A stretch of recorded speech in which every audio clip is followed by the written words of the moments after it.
দুই গুণের আশায় কে কত টাকা হারাইছেন সত্যি কথাটা কমেন্ট বক্সে বলে যাইবেন।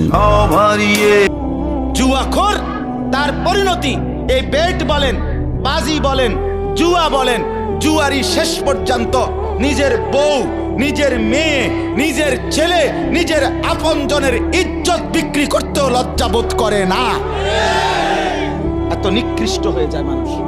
জুয়ারি জুয়া হাতে নেওয়ার পূর্বে যদি বলতো এটা কোরআনে আল্লাহ হারাম করেছে, বরকত নষ্ট হবে আমার, জীবন নষ্ট হবে আমার, পরিবার নষ্ট হবে আমার, ছি ছি ছি, আমি জুয়ারি হলে আমার বাচ্চা স্কুল মাদ্রাসার বেতন ফি দিতে পারবে না, আমি জুয়ারি হলে আমার বাচ্চা কাচ্চা সম্মানের সাথে কথা বলতে পারবে না, মানুষ বলবে জুয়ারি ছিল।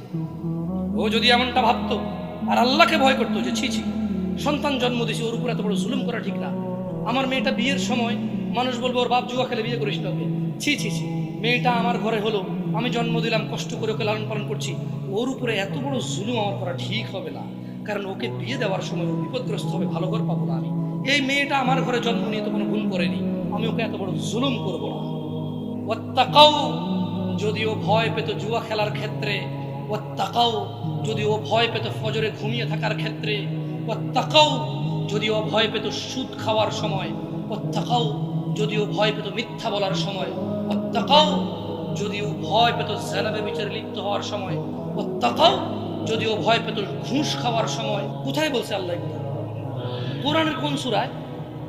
সূরা আল আরাফ, সূরাতুল